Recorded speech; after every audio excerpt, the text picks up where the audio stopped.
All right, welcome everyone. This is the Trusted Firmware project update. I'm Matteo Carlini, I'm part of R, but in this context, I'm still the chairman of the board for the TrustedFirmware.org community project, together with Shebu, which is a co-chair. We are presenting the latest evolution on the project for the past year. As you know, if you've been following the community, we try to pick up a theme every year to introduce what's going on in the tech world in general. And this year, the theme can't be anything else but AI. You've seen Grant presenting topics around AI, lots of keynotes. So in this context, you know, AI is not a new thing, right? AI has been around since the studies from Turing in the 50s, with highs and lows in the past decades. But lately, you know, big wave of AI technology, new power, new devices, new capabilities. And in general, you know, every new technology that creates visionary and artists and movie makers, all sorts of possibilities for describing how the new technology can help a community or can help humanity, really. So here was Steven Spielberg presenting an AI agent, an AI robot, helping humanity with feelings, right? But if you think about your life today, right, the movie that you choose on Netflix, the songs that you pick on Spotify, everything has some AI engine running underneath the hood. So we might not see it, but it's there, and it's governing our choices as human beings. So it's all for good. But is it? If you remember the movie, actually it doesn't have a good ending, because at some point AI turns bad, right? Breaks bad. So there is this mythology or fear that AI can become dangerous. AI can turn against its own creators. So I could have picked the Terminator, I could have picked The Matrix. This is a more recent movie. It's called Megan. If you've not seen it, it's worth a watch. But it's again AI turning against humanity. Are we really there? I don't think so. We don't believe we are there. The technology is not yet there. But what it's there, it's humans using AI as a tool against some of other humans or some of the communities, right? So AI, we will see in a slide or two, is used more and more as a tool, as a toolkit to create new cyber attacks, especially in the context of firmware, right? So it's misused, it's the misuse of AI as a tool to generate more and more attack at the firmware layer surface. So if we're talking about firmware, if you remember back in 2020, we were in the middle of lockdown, and Shebu and I did a keynote at Linaro Connect virtual presenting how many firmware vulnerabilities were happening in the world across the totality of vulnerabilities. And well, this was actually an absolute number, not a ratio. But 2019 was peaking as number of firmware vulnerabilities as recorded in the National Vulnerability Database. It's a US government thing. So that was already a lot in 2019. So how was the progress in the past 5 years? So I went back and checked again the database, and things have not gotten any better. Right? 2023 and 2024 have again peaked all over 2019 in terms of vulnerabilities at the firmware level. Okay? So firmware is becoming more and more a surface area for cyber attacks. There might be many reasons. There are lots of devices in the field. There are lots of opportunities to, you know, target firmware, or firmware can become more vulnerable to attacks as well. And that is also, as we said at the beginning, thanks to AI, or the misuse of AI tools. Now, this is a projection, okay? This is not actual data, but this is a vision on how much AI-generated attacks can be compared against the total number of attacks in a system. And as you can see, the projection up to 2025 will be that 45% of attacks have been generated by the use or misuse of AI tools, generating code or generating vector attacks or whatever. So what that means is that AI has lowered the bar for cyber attacks. And note of caution, this whole slide has been generated by the use of AI tool, thanks to the use of an AI tool as well. So, what are we doing to protect ourselves and to protect our devices? We are investing in our firmware community. And our firmware community keeps increasing, it keeps enlarging. We always have new projects and new members. The current roster of projects is made up by 9 projects, including our OpenCI, that spans from protecting firmwares on A-class-based ARM processors to microcontrollers, from bootloaders to secure elements, from trusted services to, like I said, the new OpenCI system, which we invested a lot in, is up and running, and it tests periodically all our partner devices. So a couple of news in the project composition. So we are welcoming back, very happy to welcome Texas Instruments back in the project. Texas was initially part of the project, and now she's rejoining together with the other members. As you remember, we had a collaboration ongoing since a couple of years with a company called Bugseng, which provides us a certified MISRA tooling system. And now we are also increasing the collaboration network with CloudBees, which is providing us all services used by our CI, including a Jenkins Operations Center, which basically allows to monitor how Jenkins is used across our CI. So 2 new great additions to the Trusted Firmware family. Now, in terms of projects, before handing over for details to Shebu, we have 2 new initiatives that have been going on. So we started already maybe a couple of years ago, the effort around the firmware handoff specifications. So a specification that defines the handoff between different firmware layers and between firmware and normal world bootloaders. The specification is already developed in the open. What was missing was a reference implementation as a standard reference implementation. So what better place than Trusted Firmware to host that? It's a new repo under Git Trusted Firmware. It's used already by several firmware layers to pass on informations. It comes with a dual license, MIT and GPL v2. That's initiative number 1. Initiative number 2 is the creation of another repo to host all the PSA crypto drivers for our crypto accelerators from all our partners' ecosystems. So this is a broader, if you want, initiative. It will accept code with different type of licenses as long as they are approved by OSO licenses. So that means also, if you remember at the beginning, the project was also BSD 2 or 3 clause permissive. We were only accepting projects under that contribution. Now we are revisiting that, so pending approval by the board of directors, but any project that comes with an OSO approved license can be accepted as part of the project. And that includes also, like I said, MIT, GPL v2, and others. So that's another great initiative we're doing with our ecosystem partners. And there are already drivers that are appearing from various members of the community in that repo. So with that, I'm going to move to Shebu. Hi, everyone.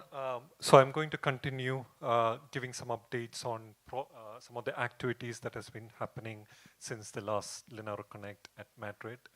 Let's start with Mbed TLS. So Mbed TLS as a project might be very familiar to many of you. It's one of the widely deployed TLS library. It also comes with an X509 and a crypto library implementation. It has always supported its own Mbed TLS crypto APIs. But in the last 4 or 5 years, we have started supporting the PSA crypto APIs as part of the PSA program.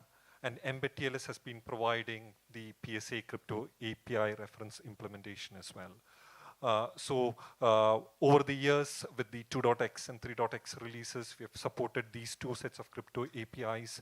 Over the years, we have got to a point where all the PSA crypto APIs are implemented as per the specification, and we are still evolving. One of the changes we have been thinking about is PSA crypto or the crypto library on its own have several use cases, where it's secure boot, debug authentication, attestation, runtime crypto, which are outside the scope of TLS and X509. So end of last year, we started an initiative to take out the crypto implementation from the TLS GitHub and create a new repository. So sometime last year, we created the TFPSA crypto GitHub repository to host the TFPSA crypto implementation with all the PSA crypto APIs. It started off as a read-only repository, and beginning of this year, we have now made it into a live repository. What that means is, from beginning of this year, all the PSA crypto evolution is now going to happen in TFPSA crypto GitHub.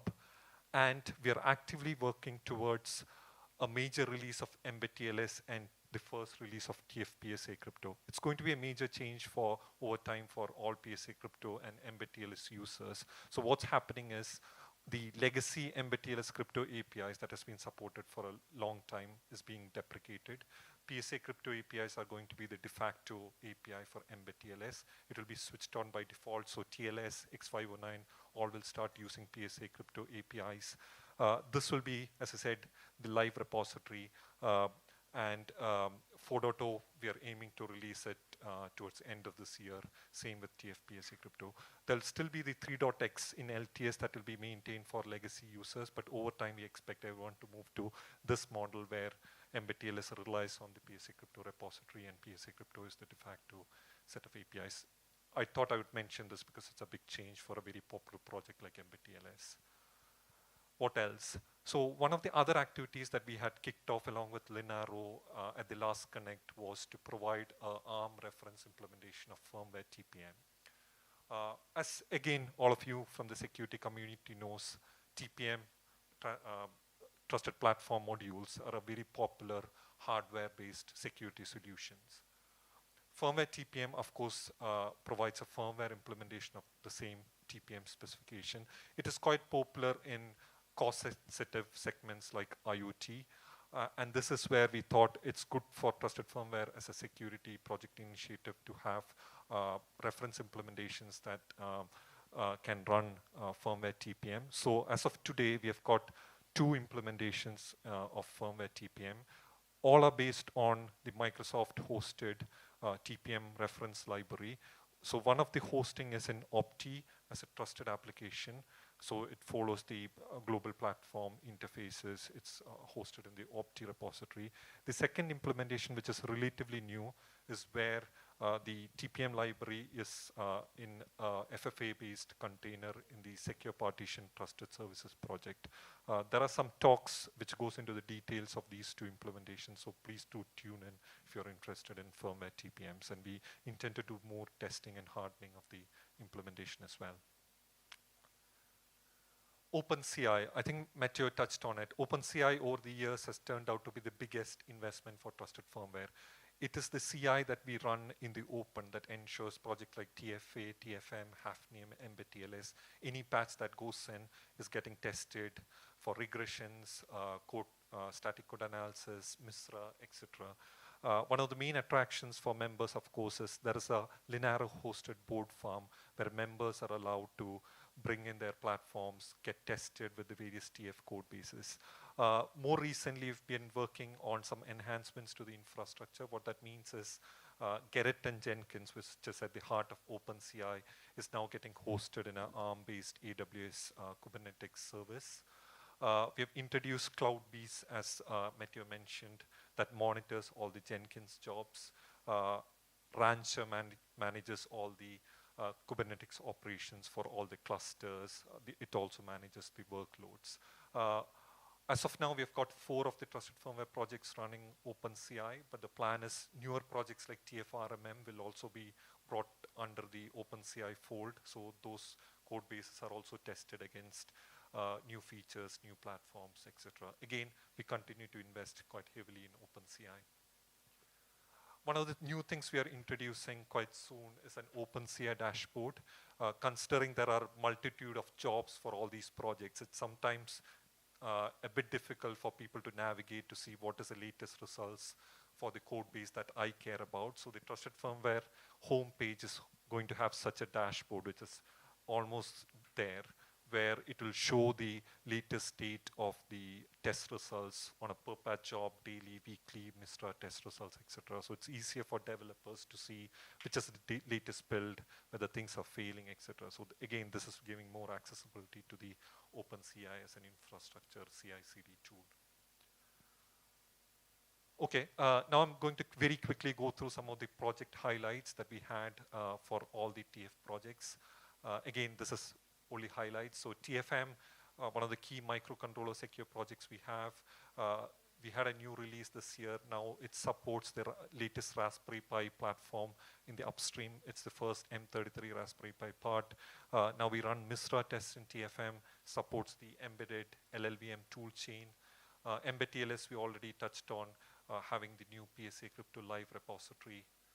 TFA continues to add a lot of architectural extensions in 8.x and 9.x series of extensions.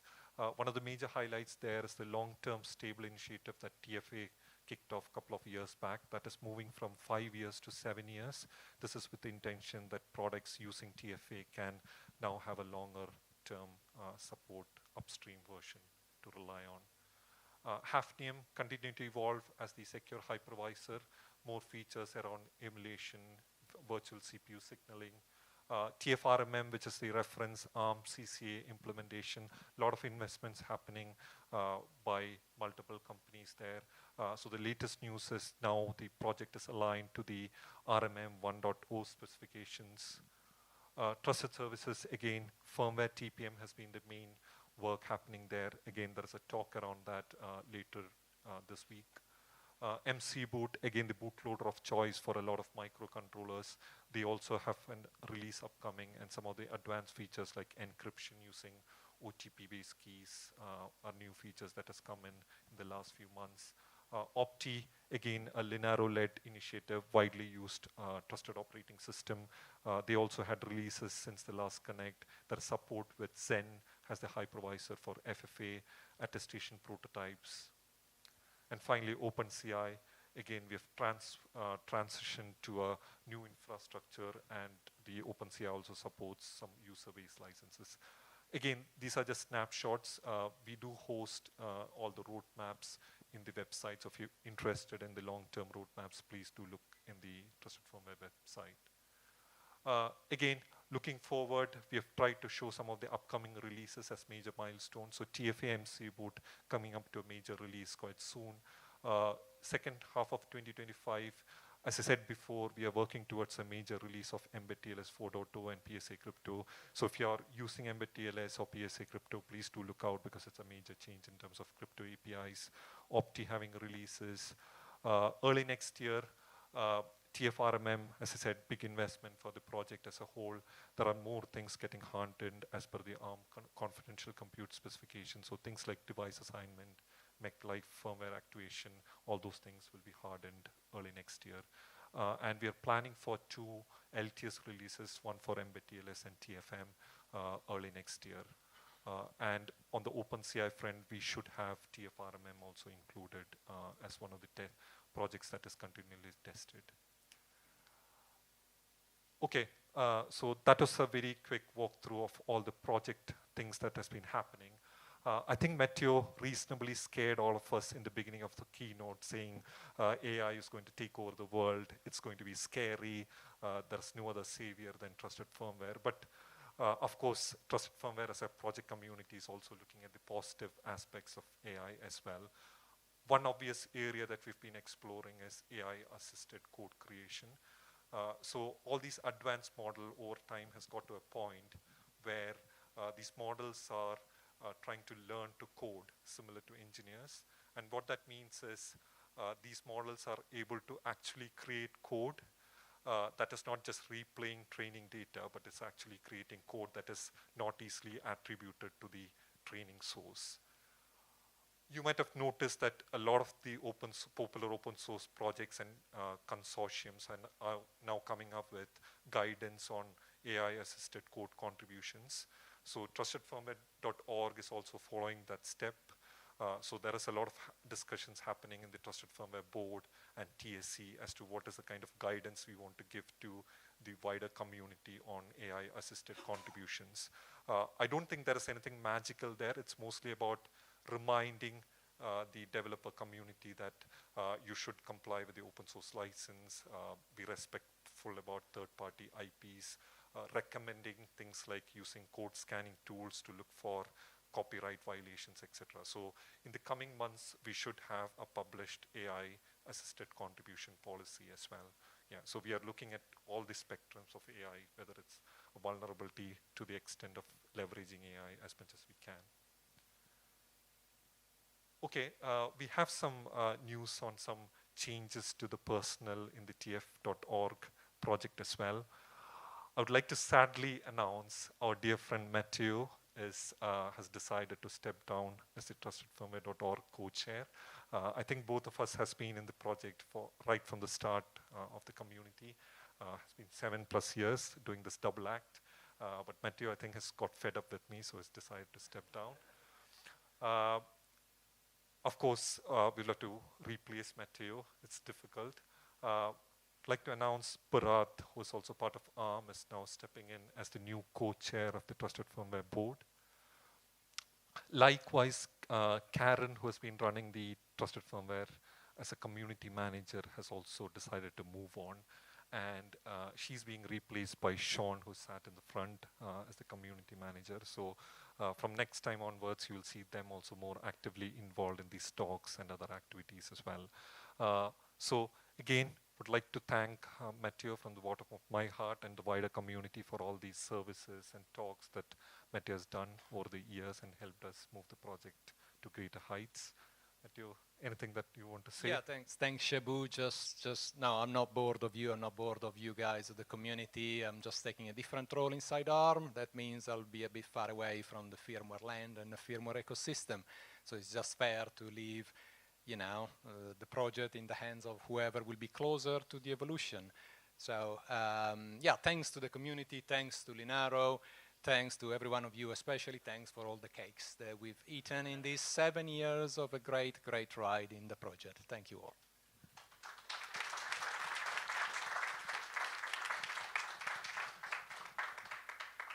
Yeah, there is a catch-up. We're going to be there in a meeting room 1 this afternoon. But if there is any question, we can take questions now as well, if we have enough time.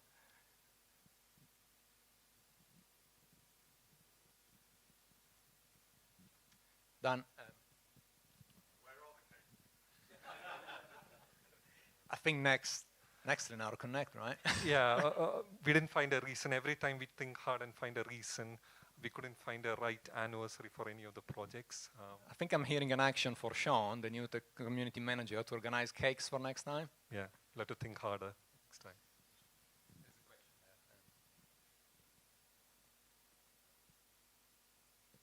there. Have you considered using the LAA that we're developing right now at Linaro for the OpenCI project? Sorry, get that? The LAA, Linaro Automation Appliance. Have you considered using it into the OpenCI project? We rely quite heavily on Lava as a backend, but the LAA, I don't think... ties down to Lava. It's actually sort of an extension to Lava. Yeah, so I think, yeah, we still heavily rely on Lava as the backend for all the board farm stuff, yeah. Yeah, so that should be a natural extension. We work quite closely with Ben and team to pick up some of the enhancements that happen in that space. Cool. We can talk about it more. We're in the hacking room. Sure. Yeah. The Lava team. Yeah.